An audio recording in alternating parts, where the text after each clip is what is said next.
Para media mañana, el aroma del brisket ya había llenado cada rincón de la casa en San Miguel de Allende. La noche anterior lo había sazonado con mi propia mezcla de especias, como mi madre me enseñó, y lo puse a cocer a fuego lento hasta que estuviera tan suave que se deshiciera con un tenedor. Sobre las encimeras de la cocina se alineaban tazones con verduras asadas, pan recién horneado enfriándose bajo un lienzo limpio y mi chutney de arándanos, ese que siempre hacía que Emiliano pidiera una segunda porción. Lustré los cubiertos hasta que mi rostro se reflejó en cada cuchara. Saqué la vajilla del armario. Envuelta en papel de seda amarillento, cada plato llevaba el diseño azul desvaído que compré el año en que me casé con Javier, jurándome que solo lo usaría para ocasiones especiales. Esta noche, pensé, valía la pena el esfuerzo. Todo tenía que estar perfecto. Encendí las velas del repisero temprano para que la cera formara esos bordes suaves y ondulados. La chimenea estaba lista para encenderse en cualquier momento. Hasta el árbol de Navidad lo había mimado esa mañana, ajustando el oropel hasta que capturaba la luz de las guirnaldas como debía. Mientras trabajaba, mis pensamientos giraban hacia los años pasados. El segundo trabajo que tomé para ayudar a Emiliano a pagar la universidad. Las noches que pasé cosiendo el vestido de dama de honor de Alejandra, porque la modista cobraba un ojo de la cara. Las vacaciones que dejé pasar para que no perdieran su hipoteca. Todo, me decía, valía la pena si podíamos reunirnos sin tensiones. Di un paso atrás para admirar el comedor, los vasos alineados, las servilletas dobladas en abanicos impecables, el brisket reposando en su bandeja, el vapor subiendo como una promesa. Por un momento, me permití creer que sería la noche con la que siempre soñé, donde la charla fluía, las risas surgían sin esfuerzo y me sentía más que solo la persona que pagaba por todo. El reloj del pasillo marcó las 6. En una hora estarían aquí. Alicé mi vestido, ajusté las tarjetas con los nombres y esperé por ese calor que había perseguido durante años. El timbre sonó a las 7:20. Me limpié las manos en el delantal y abrí la puerta para encontrar a Emiliano con el abrigo desabotonado, la bufanda suelta, como si apenas recordara que tenía que estar en algún lado. Su abrazo fue rápido, un apretón de trámite antes de pasar al calor de la casa. Alejandra lo siguió, con un leve rastro de frío adherido a su perfume. Su vestido de lentejuelas atrapaba la luz con cada movimiento, de esos que se usan para recepciones con champán, no para una cena familiar. No ofreció un saludo, solo una mirada rápida a su celular mientras su pulgar, con manicura perfecta, seguía deslizando. Cerré la puerta tras ellos e intenté ignorar la punzada de decepción que me apretó el pecho. Emiliano dejó sus llaves en la mesa de la entrada sin mirar y se dirigió al salón. Alejandra se detuvo en el espejo, revisando su labial. Antes de seguirlo con aire distraído, ¿cómo está el trabajo? Emiliano, pregunté al unirme a ellos. Ya estaba hundido en el sillón, con una pierna cruzada sobre la otra, el celular en la mano. Ocupado, dijo sin levantar la vista. Lo intenté de nuevo. ¿Y tú? Alejandra, vi en redes que tu boutique tuvo un lanzamiento navideño. Ella alzó la mirada brevemente, su expresión indescifrable. Está bien. Estamos llenos hasta enero. En el comedor, el brisket esperaba, aún caliente, pero sentía el aire enfriándose entre nosotros. Sugerí que nos sentáramos a comer, esperando que la comida deshiciera el nudo que se había formado. Me siguieron. Emiliano revisando su celular mientras caminaba. Alejandra respondiendo un mensaje antes de tomar asiento. Serví el vino, preguntando por sus planes para Año Nuevo. Emiliano dijo algo sobre quizá Los Ángeles, mientras Alejandra murmuró, o tal vez Miami sin mirarme. Sus voces se cruzaron, y ninguno parecía interesado en encontrar una respuesta común. Sonreí al dejar la botella, un movimiento automático, pero mi pecho pesaba. El calor que había preparado todo el día se escapaba por alguna grieta invisible. La cena comenzó en silencio. de esos donde el roce de los cubiertos contra la losa suena más fuerte que cualquier conversación. Intenté llenarlo, preguntando por amigos, el clima, hasta por el vestido de Alejandra, pero cada respuesta era corta, desvaneciéndose como el vapor del brisket, a mitad de la comida. Busqué algo más ligero. Estaba pensando, empecé, con voz cuidadosa. Los regalos de este año son de mis favoritos. Tomé algunos clientes extra de contabilidad estos meses para cubrir todo. Gasté poco más de 2.500.000 pesos en total. Valieron cada centavo para que la familia tuviera una Navidad hermosa. Quise sonar despreocupada, tal vez hasta orgullosa. Pero antes de que las palabras se asentaran, el tenedor de Emiliano chocó con fuerza contra su plato. Se recostó, entrecerrando los ojos. «Órale». «Neta», dijo. Las palabras planas pero afiladas como navaja. Pagar cuentas no te hace familia. La habitación pareció encoger. Mi mano seguía en el pie de mi copa. Firme solo porque yo lo decidí. Alejandra se inclinó un poco, lo suficiente para que el aroma de su perfume me alcanzara. Su tono era frío, sus ojos fijos en los míos. «Solo estás celosa de mi mamá». Dejé que las palabras flotaran, como un reto, una sonrisa. No cálida, sino medida. Tiró de mis labios. «Entonces que ella pague los 2.500.000 pesos», dije con calma. Ninguno habló. Emiliano bajó la mirada a su plato, la mandíbula tensa. Alejandra tomó su copa de vino como si no me hubiera escuchado. Alcancé la jarra de té. Mis movimientos pausados, a mis espaldas. En el repisero, el ángel de porcelana seguía en su lugar.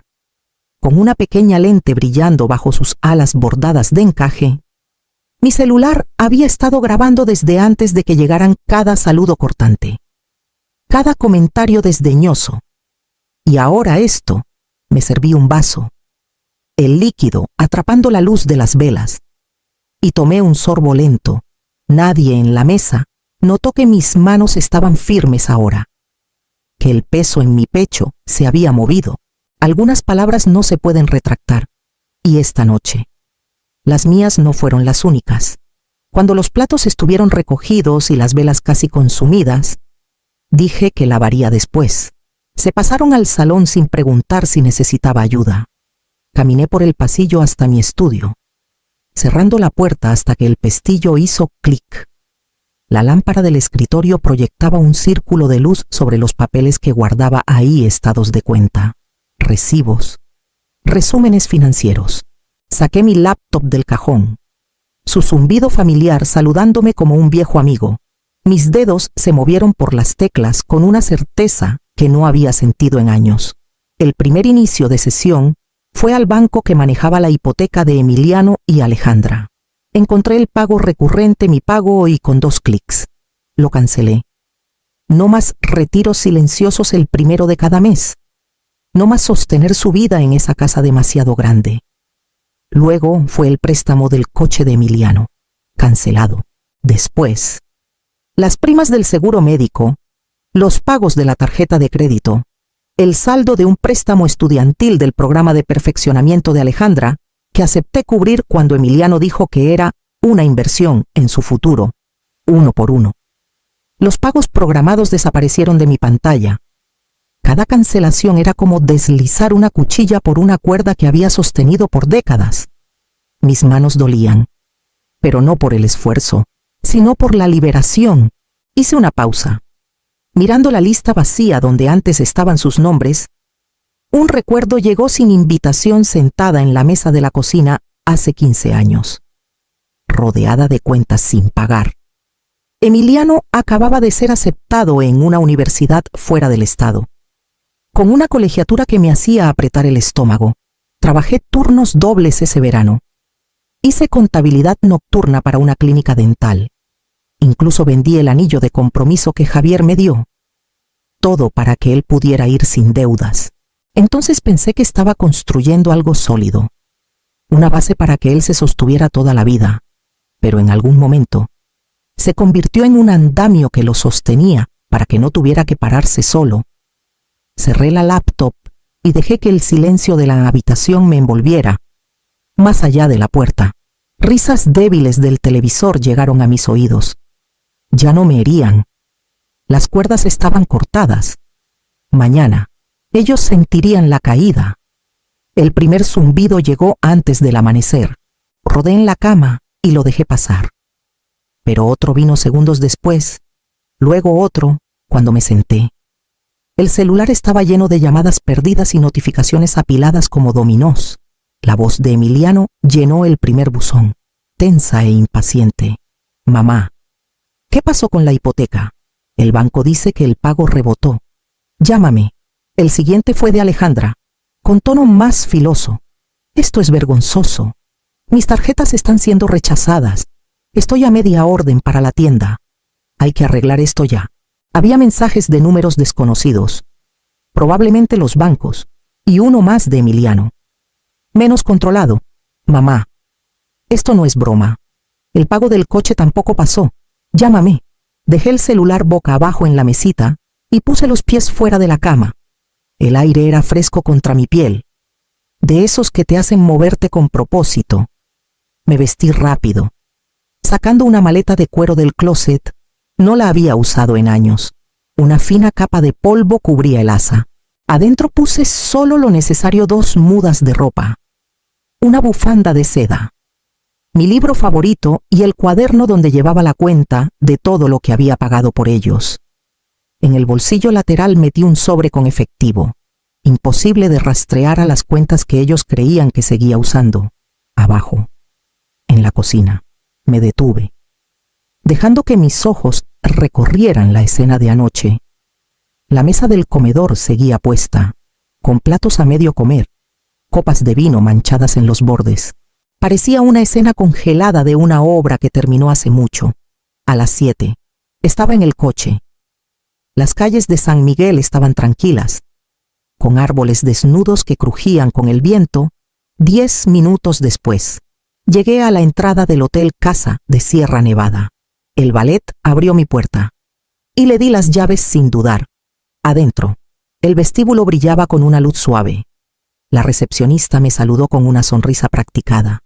Bienvenida, señora Aranda. ¿Cuánto tiempo se quedará? Deslicé mi tarjeta de crédito por el mostrador. Una que Emiliano y Alejandra no conocían. Resérvenme la mejor suite que tengan, dije. Minutos después, entré a una habitación que parecía respirar sola, ventanales altos con vista al río Laja, cortinas pesadas cayendo al suelo, una cama king con sábanas blancas impecables. Dejé mi maleta. Caminé hacia el cristal y observé el agua moverse abajo. El celular en mi bolsa vibró otra vez, pero no lo tomé. Solo me quedé ahí, con la ciudad desplegándose ante mí, sintiendo la extraña y ligera quietud de una vida ya no atada. A media mañana. La suite estaba silenciosa, salvo por el zumbido del calentador. Me senté en el escritorio, con el río brillando por la ventana a mi lado, y abrí mi cuaderno, no para sumar lo que había cortado, sino para escribir un nombre diferente: Isabel Rivas, la madre de Alejandra, la mujer cuya sombra se había extendido sobre mí en innumerables conversaciones. La vara invisible que Alejandra usaba para hacerme sentir pequeña. La anfitriona impecable. La mujer con verdadera clase. Tomé mi celular y busqué un número que no usaba en años: Martín Delgado. Uno de mis clientes de contabilidad más antiguos, antes de que redujera mi trabajo. Martín me debía un favor, más de uno. Cuando contestó, no perdí tiempo en cortesías. Martín, necesito que encuentres a alguien. Con discreción, él soltó una risita, siempre directa al grano. ¿Quién es el objetivo? Isabel Rivas, la madre de Alejandra, vive aquí en la ciudad. Creo. Quiero todo lo que puedas encontrar: finanzas, propiedades, registros públicos, nada turbio. Dame un día, dijo, y colgó. Las horas pasaron lentas. Preparé té. Me senté en el sillón junto a la ventana y dejé que la vista me llevara. Mi celular no dejó de vibrar, pero ya no lo escuchaba como algo urgente. Esa tarde llegó un correo. El archivo adjunto era delgado. 10 páginas. Leí cada línea con cuidado. Entrecerrando los ojos, Isabel Rivas había declarado bancarrota 2 veces en la última década. Vivía en una casa rentada en las afueras de Querétaro, con 2 meses de retraso en la renta. Su coche era rentado. Los aretes de diamante que la vi usar en la fiesta de compromiso de Emiliano y Alejandra valorados como circonitas en su último acuerdo de divorcio. Las vacaciones de las que Alejandra alardeaba eran fines de semana largos en resorts de oferta. Todo era fachada, todo. Me recosté en el sillón y dejé que el papel descansara en mi regazo. Durante años, dejé que ese nombre pesara sobre mí, un fantasma de refinamiento que supuestamente no podía alcanzar. Y aquí estaba, roto y hueco. No tomé el celular para llamar a Alejandra. Todavía no. Esta era una carta que valía la pena guardar. Una verdad que golpearía más fuerte cuando llegara el momento. Por ahora, guardé el informe en el cajón del escritorio, junto a mi cuaderno, y dejé que su peso se asentara como una piedra en agua calma. Había pasado por la casa en la calle Hidalgo varias veces esa semana, cada vez observando el césped bien cortado y las persianas blancas relucientes. Alguna vez fue mía y de Javier, comprada en los primeros años cuando cada sueño parecía alcanzable, tras la muerte de Javier. Dejé que Emiliano y Alejandra se mudaran. Dijeron que era la única forma de mantenerse a flote, y les creí. Incluso llenamos algunos papeles de transferencia, pero se quedaron en una carpeta en mi escritorio, sin firmar. Me dije que terminaría el trámite después. Nunca lo hice. Ahora, con los pagos de la hipoteca cancelados y la realidad de mi propiedad innegable, hice otra llamada. Esta vez a una inmobiliaria de confianza. Nos reunimos en el vestíbulo del hotel 2 días después. Se fue con las llaves, un contrato de venta firmado y la instrucción de mantenerlo en silencio hasta que el letrero apareciera. El letrero no se mantuvo en secreto por mucho tiempo. Al tercer día, una pareja en una SUV híbrida llegó al driveway para una visita. No estuve ahí para ver la cara de Alejandra, pero Emiliano debió llamarla en segundos. Para la tarde siguiente, él estaba en mi hotel. La recepcionista me avisó, pero le dije que lo dejara pasar. Entró rápido, con la voz ya tensa. «No puedes hacer esto, es nuestro hogar». Doblé el folleto de la inmobiliaria y lo puse a un lado. Es mi hogar. Solo los dejé vivir en él. Su mandíbula se movió como si las palabras no encajaran. «Llevamos años ahí, mamá. Prometiste, nunca prometí», dije. «Firme. Tú asumiste». Dudó entonces, y vi el destello. Tal vez el primer momento en que entendió que decía la verdad. «Te vas a arrepentir», dijo al fin. Pero no había mucho fuego en sus palabras. No respondí. No tenía que hacerlo. Se fue sin cerrar de un portazo, sin otra palabra. Y lo vi desde la ventana cruzar la calle hacia su coche, con los hombros caídos, el celular ya en la mano. Esa noche firmé la aceptación de una oferta en efectivo. El cierre sería en 10 días. Maribel me llamó un miércoles por la noche, con la voz baja, como si alguien pudiera escucharla. Pensé que debía saberlo, empezó. «Alejandra ha estado dando vueltas, llamando a primos, tías, diciendo que te has vuelto fría, que estás vendiendo la casa por despecho». Me recosté en el sillón, dejando que las palabras se asentaran sin apresurarme a llenar el silencio. «¿Y le creen? Ella lo pinta como si hubieras perdido el sentido de familia. Algunos se lo están tragando. ¿Sabes cómo son? Con media verdad ya empiezan a murmurar». Casi podía imaginarlo a Alejandra al teléfono, con la voz melosa y el temblor justo para sonar agraviada, sembrando semillas en las mentes de quienes nunca ofrecieron ayuda cuando las cuentas eran solo mías. «Que murmuren», dije, aunque una chispa pequeña y controlada comenzó a arder en mi pecho. Esto no era solo ella luchando.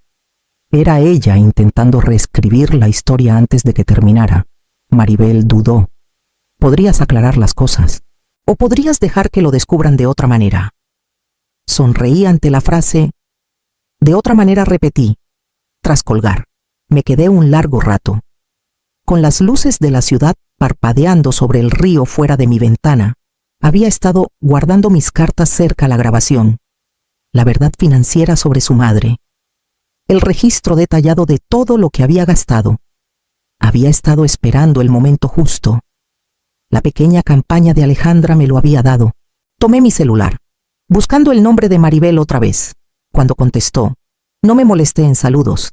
¿Estarías dispuesta a organizar algo en tu casa, no una reunión? Un ajuste de cuentas.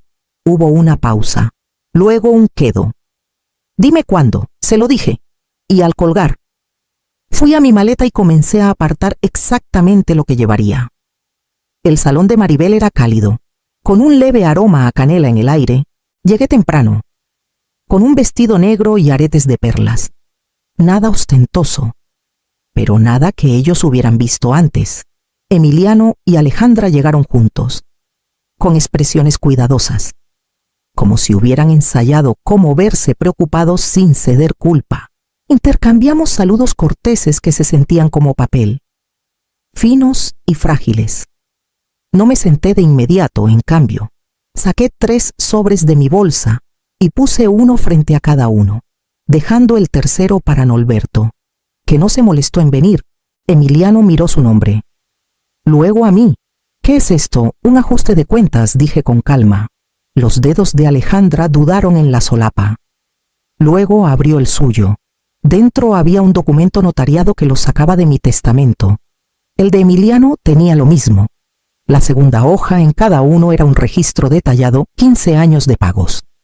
Desde colegiaturas y cheques de hipoteca, hasta primas de seguro y saldos de tarjetas. Al final, una línea roja marcaba la última transacción cancelada. El tercer elemento era una foto brillante de mi suite en el hotel.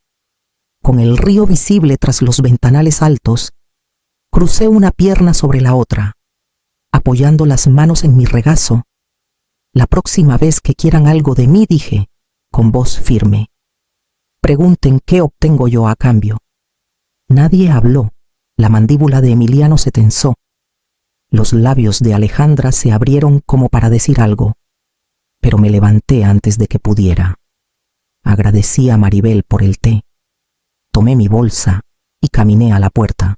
Detrás de mí, el silencio pesaba más que cualquier discusión. Afuera, el aire fresco me recibió como un corte limpio. No miré atrás mientras iba al coche. La primavera se asentó suavemente sobre el lago de Chapala. Las mañanas envueltas en una bruma que se alzaba con el sol. Mi casa era pequeña, pero cálida, con paredes pintadas en colores que elegí sin compromisos. Un lienzo a medio terminar descansaba contra la pared del salón. El aroma del pan recién horneado flotaba desde la cocina, y el celular permanecía en silencio sobre la encimera, con la mayoría de los mensajes sin responder. Las disculpas de Emiliano llegaban de vez en cuando, torpes y vagas. El nombre de Alejandra apareció solo 2 veces, una en un artículo reenviado, otra en un mensaje en blanco. Las dejé pasar como un clima lejano. Una tarde, un productor de una radio local llamó, preguntando si hablaría sobre redefinir la familia. Acepté, no por atención, sino porque quería que mi voz fuera solo mía, en el estudio. Las preguntas fueron suaves hasta la última. ¿Los extrañas? No apresuré mi respuesta. Extraño la versión de ellos que pensé que existía, dije. Y las palabras parecían haber esperado años para salir. Esa noche, llevé una taza de té al muelle. El agua reflejaba la luz que se desvanecía, y una brisa movía los carrizos. Pensé en cada Navidad, cada sacrificio, cada momento que confundí con cercanía. Dar no te hace familia, susurré al aire abierto. El respeto, sí. Las ondas atraparon mi reflejo y lo dispersaron, llevándolo más lejos de lo que podía ver. C'est tous bien.